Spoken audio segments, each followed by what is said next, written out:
और एक चीज है, किसी ने बार बार लिखी है कि आप स्टेज के माध्यम से, मीटिंग्स के माध्यम से कहते हैं हमारे एथिक्स हैं, वैल्यूज है, प्रिंसिपल है।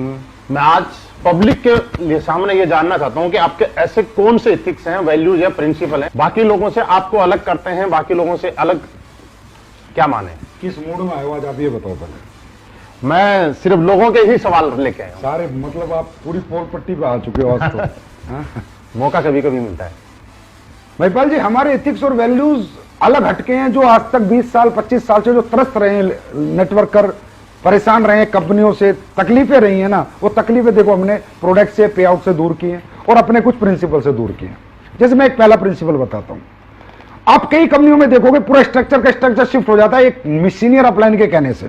कंपनी का एक टॉप अपलाइन जिसका धंधा सबसे ज्यादा आता है, वो डायरेक्टर को आता है, जाके डराता है, ये बंदे का धंधा इधर कर दो। डायरेक्टर कहता है भाई साहब हाँ, क्योंकि तुम्हारे धंधा सबसे ज्यादा आता है, तुम्हारे सलूट हम कर देंगे। इधर ऐसा नहीं चलता। हमारी कंपनी में अगर आपने अपनी आईडी ग्रीन करा दी, इस पूरी पृथ्वी पर कोई ताकत नहीं है उस आईडी को डीएक्टिवेट करा दे बिना आपकी मर्जी के।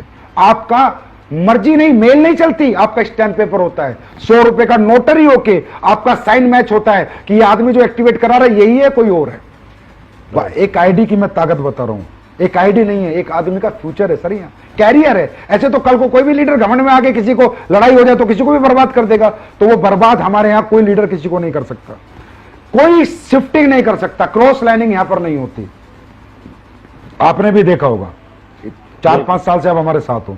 क्रॉस, कितना ही बड़ा लीडर हो, कितना ही बड़ा बिजनेस दे रहा हो, मुझे कोई बिजनेस से लेना देना नहीं। बात है लोगों की जिंदगियों की। क्रॉस लाइनिंग नहीं होगी जब तक रियल, हाँ कोई ऐसा केस है कोई छोड़ छाड़ के चला गया, उसके लोग फिर आना चाहते हैं, वो एक अलग बात है। लेकिन अगर रियल इथिकल बंदा है उसके साथ कभी भी गलत नहीं होगा।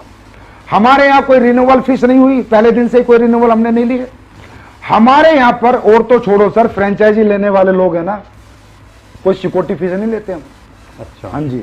और फ्रेंचाइजी के एग्रीमेंट में ये लिखते हैं कि भाई तेरा प्रोडक्ट बिकता है तो ठीक, नहीं बिकता तो 1 साल बाद देके जा, पैसे लेके जा। 5 पैसा लायबिलिटी एसलीपीएस वेलनेस पे हिंदुस्तान में कोई नहीं कह सकता। ये हमारे एथिक्स हैं।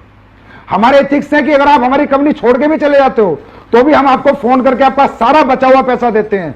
अगर आप टूर पे, तो अगर मान लो आप छोड़ के चले गए, हम तो आपको टूर पे नहीं लेके जाएंगे, लेकिन टूर का पैसा देंगे आपको बुला के। भाई साहब आप चले गए, आपको हमारी कंपनी अच्छी नहीं लग रही, आप दूसरी कंपनी में चले गए, भाई साहब आपने हमारे यहाँ जो मेहनत करी है ना, आप अपना मेहनताना लेके जाओ, कोई बात नहीं, आप चले गए, आपका हमारे साथ दिल नहीं लग रहा, पर हम आपका हक का पैसा कभी नहीं खाएंगे। ये एसलीपीएस है सर, ये एथिक्स है, ये प्रिंसिपल है, ये वैल्यूज है हमारी, जिनके साथ कोई कॉम्प्रोमाइज नहीं होता। आपको पता है आप कंपनी के टॉप अचीवर हो, क्या रियली आपने कभी प्रयास किया किसी की क्रॉस लाइनिंग कराने का? नहीं कभी किया मन में? क्योंकि आपको पता हो ही नहीं सकता। तो आपने तो खैर, आप तो बहुत अच्छे आदमी, आप तो कर ही नहीं सकते, लेकिन और बहुत लीडरों ने प्रयास किया, लेकिन उन्हें रास्ते में नेगेटिव रिजल्ट। नहीं हो सकता भाई।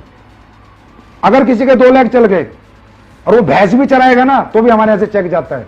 और कंपनियों में क्या होता है, लीडर आते हैं आगे बोलते हैं सर वो तो भैंस चला रहा, उसके 2 लाख चल रहे, पैसे आ रहे, इसकी आईडी बंद करो, इसको ऐसे करो। हम बोलते हैं भाई जब वो आया था ना तो तुमने यही कहा था कि अगर तेरे 2 लाख चल गए तो तेरी जिंदगी बदल जाएगी। अब बेचारे की बदल गई तो यार तुम्हें क्या तकलीफ है? तो दोस्तों निश्चिंत रहो, आपकी आईडी आपकी है, इसे कोई भी हिला नहीं।